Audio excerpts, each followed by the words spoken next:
Michelle. Welcome to the grave adventures of the Holmes County Library ladies. Where are we, Michelle? We are at the Hopewell Cemetery and Church located in Ripley Township on this beautiful United Nations Day, a wonderful windy fall warm day in Holmes County.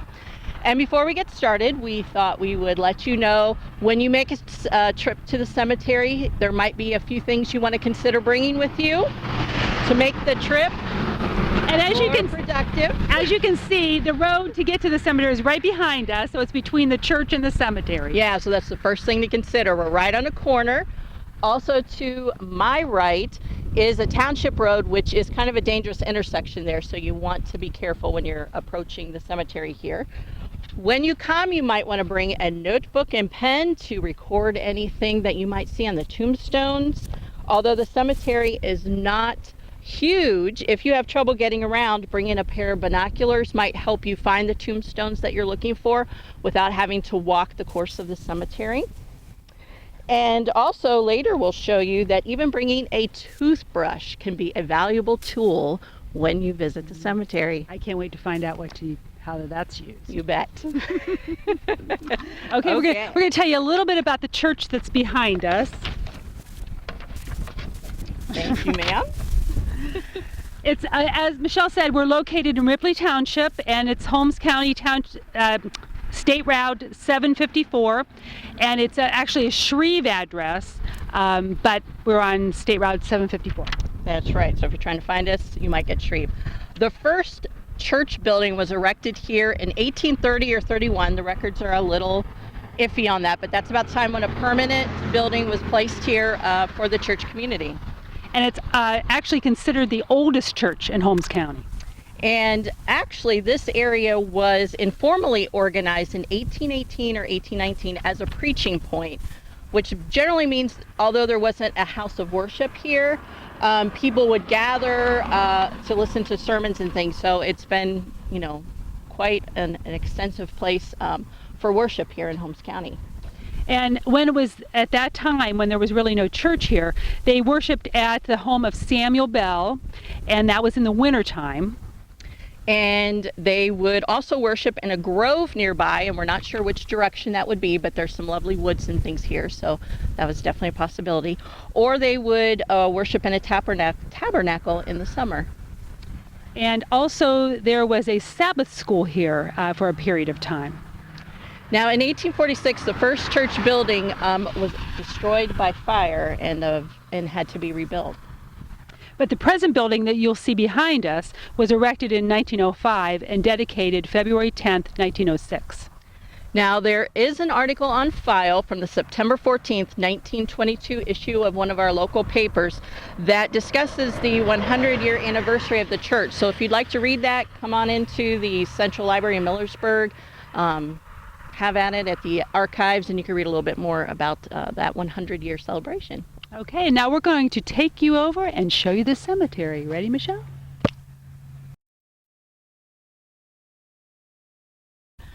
Well, when you visit the cemetery, it's really important to keep a few safety features in mind while you visit. One would be to be careful of the tombstones as you walk around them. They're unstable, so you don't want to be leaning on them. We don't want to hurt any tombstones, as well as you don't want yourself hurt.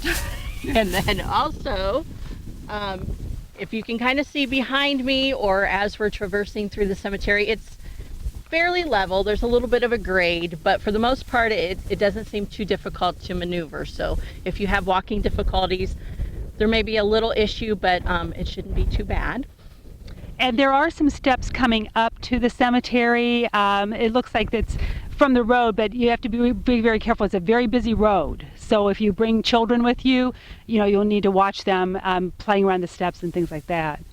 Right.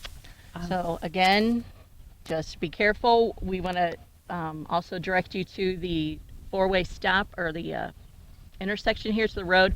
It is a blind spot, so just be careful when you're traveling here to Hopewell Cemetery. And sometimes I get a little tipsy when I'm in the cemetery, so watch out!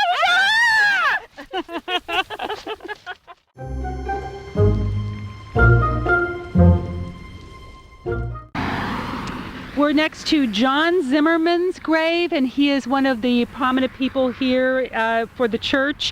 And the front shows that John Zimmerman was born May 22nd, 1829, and he died December 1st, 1889.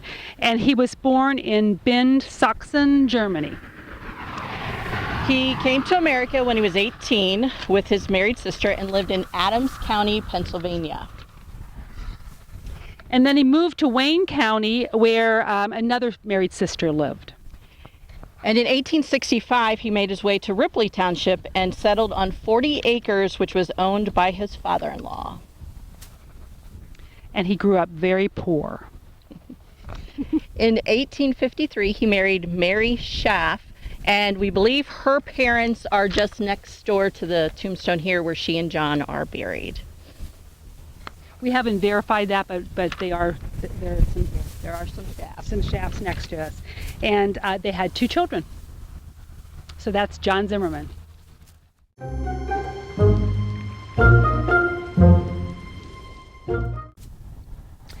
We're at the tombstone of Samuel Kerr, and it's a very old tombstone. He was born in Washington County, Pennsylvania on September 12, 1821.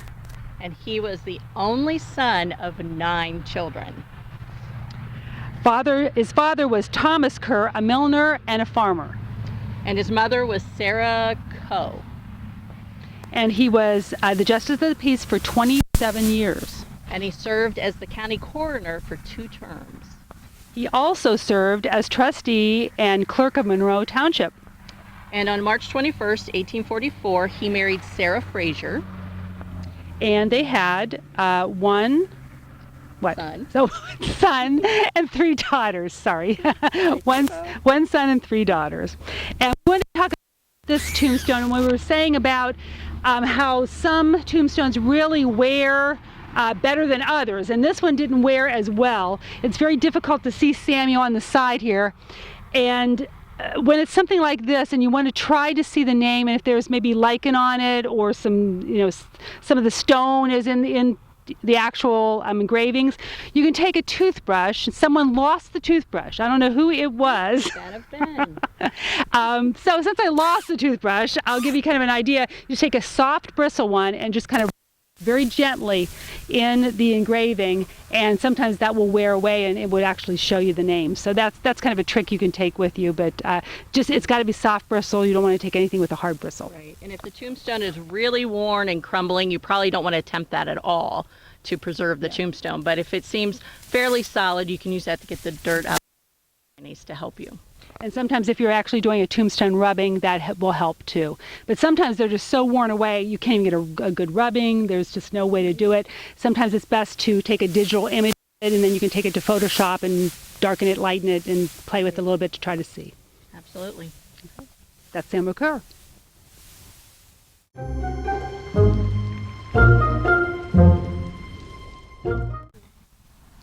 This is the stone of William Gilson. And the reason we're way down here is because the stone is way down here. And if you notice that you can hardly read at the bottom, probably what happened was the stone broke and they just put it back into the ground like as is instead of trying to repair, or maybe they lost the bottom of it.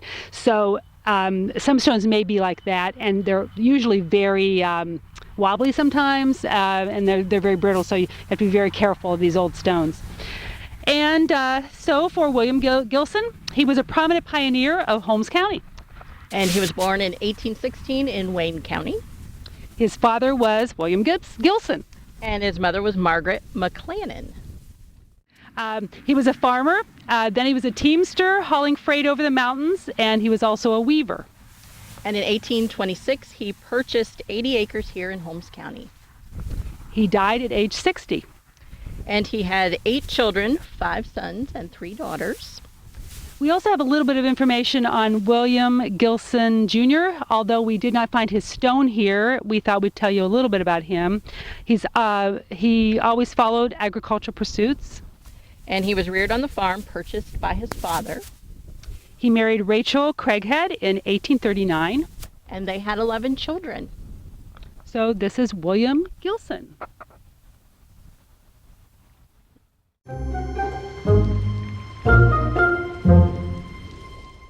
We're going to talk about Uriah Robson.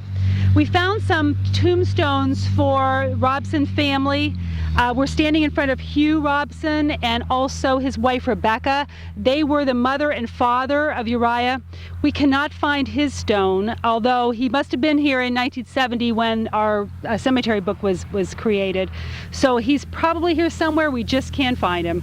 So that's why we're right here in front of his mother and father's stone. So Uriah was a farmer and a stock raiser.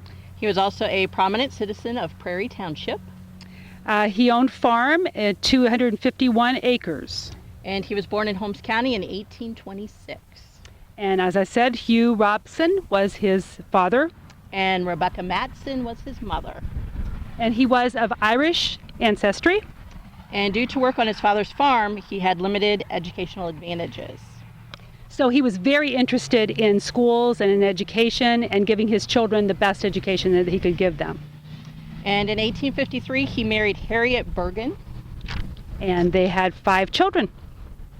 And that's Uriah Robson, R-O-B-I-S-O-N.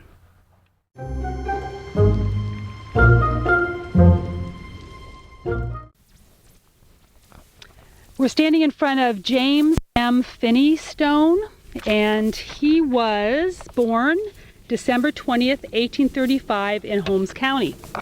And his father was David Finney. And his mother was Hannah Butler. And the Finney family was one of the first to come to Holmes County, Ohio. They first came to Ohio in 1812, but returned to Pennsylvania due to the War of 1812.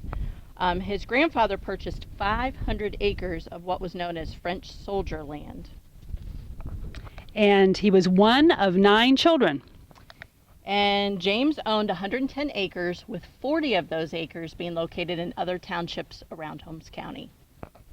And he married Mary Phillips, and Mary is also on the stone down here, and it says that she was born in 1848 and died in 1931. And James and Mary had 3 children. And we have a gas station down the road that's called Finney's. So I don't know if they're related, but I thought they're descendants. thought I'd bring that up. Yeah. One thing we found today, as we were getting ready to film, was several tombstones. There's this tombstone of a Revolutionary War soldier, one of a soldier who was in the War of 1812, Civil War soldier, and I've seen other monuments here depicting other wars. So that's kind of unique to see that whole range of wars being represented in one cemetery. So that's kind of a unique historical little tidbit there for you. That may be something to look for when you come visit the cemetery. Yep. So this is John M. Finney.